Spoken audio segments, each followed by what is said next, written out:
Good morning, good afternoon, good night. It depends your time and your location. You are joining us today at Eastern News 24. I send the bike and Konyechiri. Yes, hello. All right, Diko City. I jeba pioso. Makano gado ho iya jibelo bosin kete rika. Ya bifa utelo no bo international discussion. Yes, international discussion debate between uh Biafran freedom and Mazin Namdekano. Ko yesi we de mma I would tell you no bosse nke taa unu genti ni emelo ge court nke gara aga after ka ahomadike ndi Igbo bụ Maazị Nnamdi Kanu gwara di Justice Binta Nyako that is to rescue himself from this case. Justice Binta Nyako mekwe n'ife okwu mana gen ntị kono no the international editors ife akwuru maka ya bụ ife and just get into ya bife. Unu gesi ya kana pick as a bong nuku. Unu gesi una drop what iPhone cheni ro akwa. Basta makiyenda ni ne akwa. All right, over to you. Now it appears the more the case of the detained leader of the proscribed indigenous people of Biafra, IPOB, Nnamdi Kanu lingers, the more quixotic it becomes. In another twist to the saga, Kanu asked Justice Binta Nyako of the Federal High Court at Abuja to recuse herself from his trial.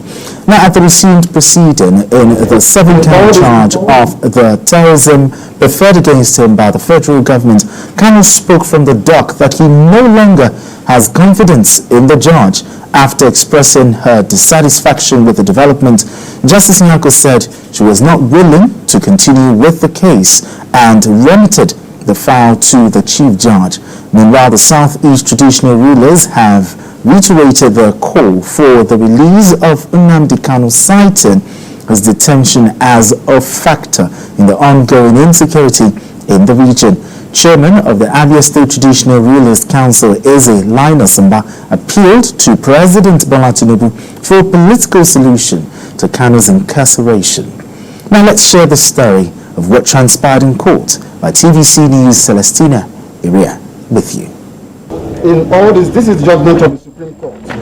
Leader of the indigenous people of Biafra, Nnamdi Kanu, had directly told Justice Binta Nyako in open court to recuse herself from his trial. He based his remark on the Supreme Court decision, wherein the Supreme Court questioned the jurisdiction of where the alleged broadcast for which he is standing trial at the Federal High Court was made.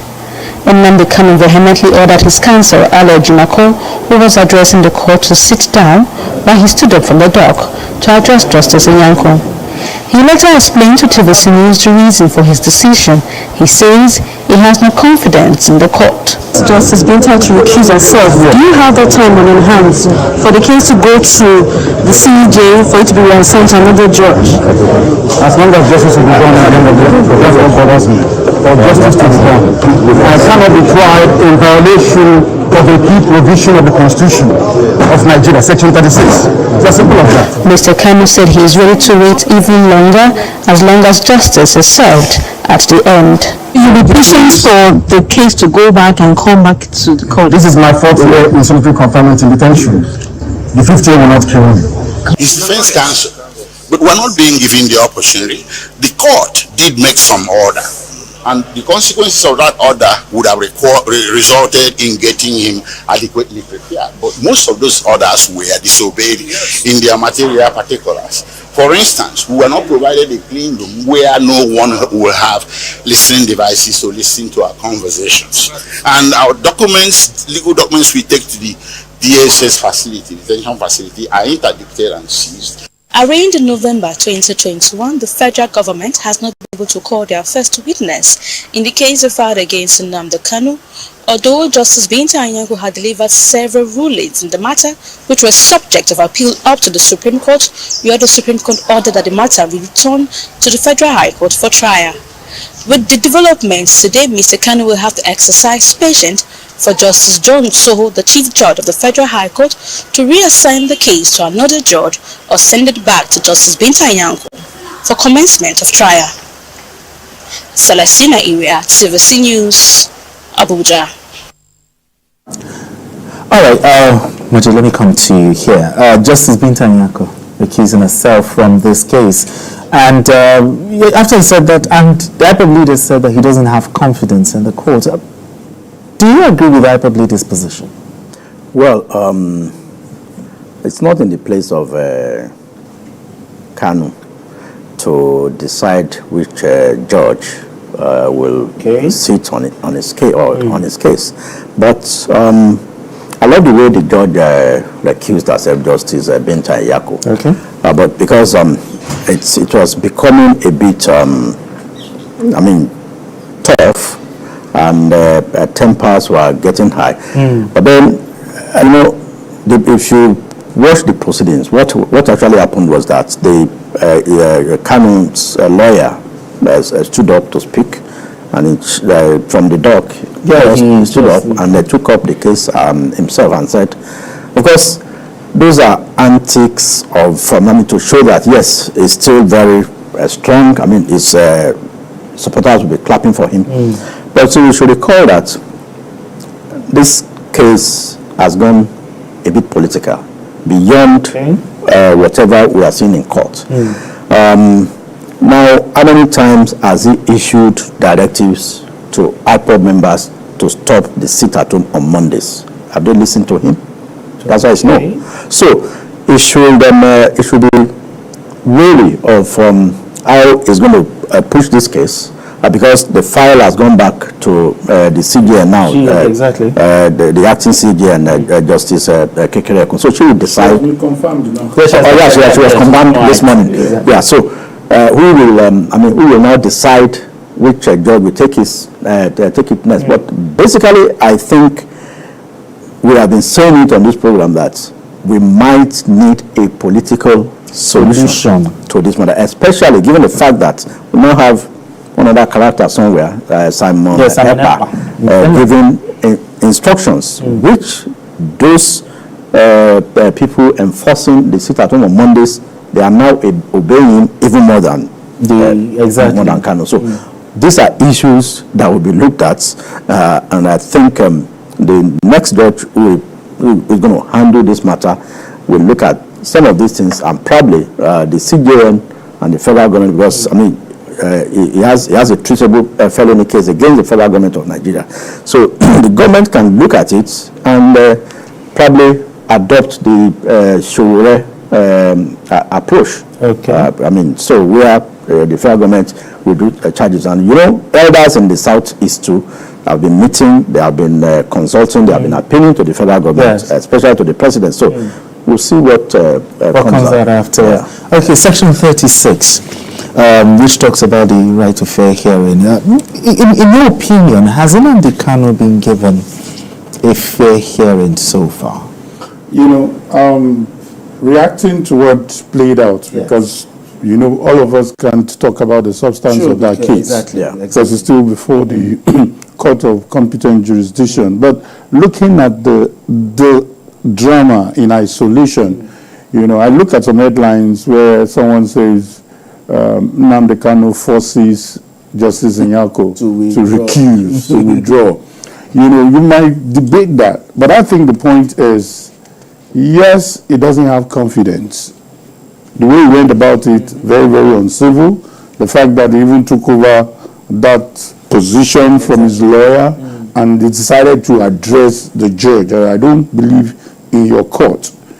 Trust me, court has its rules and there are penalties for that. But relating to the issue, he could still communicate that through his counsel. Okay. Having done that, my worry now is the woman probably, in my view, did the right thing.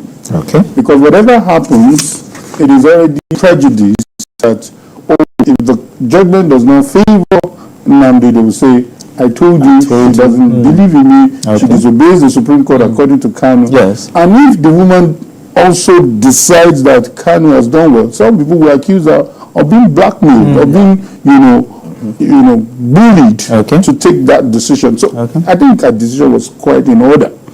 However, talking about political solution, the second leg of your question, it's very critical that Nnamdi Kanu, this is my advice, that there can be political solution if there are no conditions for him to also meet.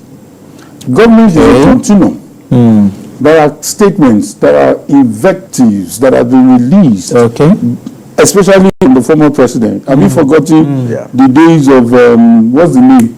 Is it Jibril? You know, things like that. These are political statements. How do you expect the former president to feel when there's a settlement outside the court without appeasing or appealing to this former president? These are issues that people are just saying everything is on the table of President Tinubu. It's far beyond that. We need to put all these factors into consideration.